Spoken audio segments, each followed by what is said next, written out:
The theme of a story is probably one of the most important reasons that we read. Sure, we take time to read in order to develop our vocabulary and build empathy with understanding other characters. Maybe we're reading nonfiction to learn more about the world. Maybe we're using it to reduce our stress or just entertain ourselves for a time. But ultimately, one of the main reasons that we continue to read and tell stories and share about our own lives with others is because we know that it is through stories that we learn lessons. It's through stories that we can better understand ourselves, the human nature, the world around us. And so that's what a theme is. It's where we are learning about the world through these individual stories, whether they're real or not. And so in this word map, we're going to define what a theme is, think a little bit about some common misconceptions around themes, look at some common examples, and then examine the steps to find a theme. So when you're thinking about what a theme actually is, pause the video for a moment and read this description sort of that captures the heart of this really complex, really abstract idea. And so if we're going to simplify that down to its very essence, we're going to say that it's the author's message or the lesson for the audience. And what's important is that it should be this big picture about life. So pause the video a moment, jot that down in your organizer so that you have it. If you really aren't, in the mood to write it down, I also have an answer key printed for you on the back. What we need to recognize, though, is that themes are not the same as a summary. A lot of students have been trained to summarize, that when an author asks them for a writing, they immediately identify the big idea and key details. But that's not what a theme will do. Oftentimes, you're going to use that big idea and some of the key details as you reach for the theme, but it's different. The theme is more what we should learn about a story. A summary is just what happened. And the theme is more even what we should learn about life.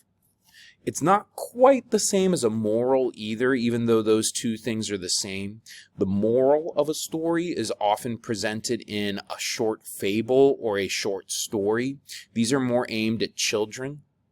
They tend to be really direct, really clear. Oftentimes they're in the form of a command, whereas themes are starting to get more complex. They're also more often hinted at rather than just given to a person explicitly.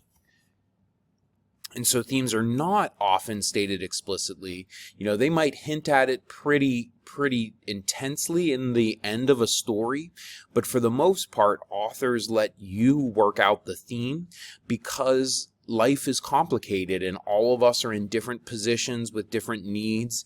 And so each of us is going to interpret a theme a slightly different way based upon our own personal experiences and positions.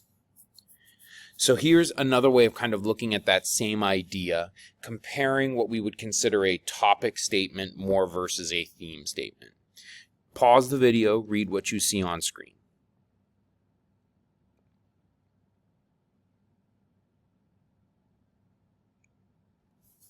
So these are much more looking at like a topic, whereas these statements on the right-hand side are more of the beginning kernels of a theme.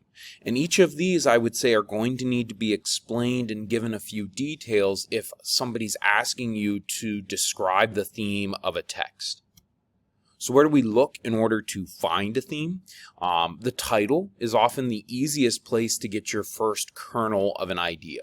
A lot of times the title is pointing you in that direction, both of the topic, but also maybe a lesson that can be learned from it. Looking at the characters and especially how they change in the story. Maybe their changes enable them to be more successful and the author is trying to provide us with a model. Maybe their changes lead them down a negative path and they're trying to offer a warning of like, here's what you shouldn't do. Consider the plot, consider the conflict. A lot of times your theme is going to be based upon how that conflict is presented and how it is resolved. It might not be trying to say that you're going to face the same exact conflict in your own life. Sometimes it's more symbolic, but it's still going to be pointing you in the general direction. Another example of where to look, and this is probably the most important, is looking in the conclusion, or what we call the resolution stage of a story.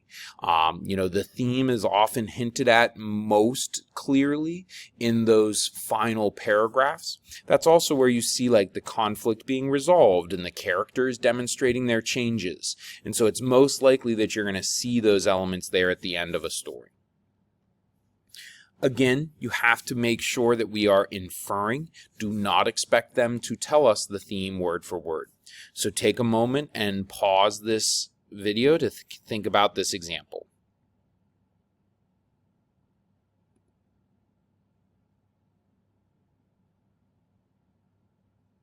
Again, you might want to pause it along the way here as I click through this kind of visual example.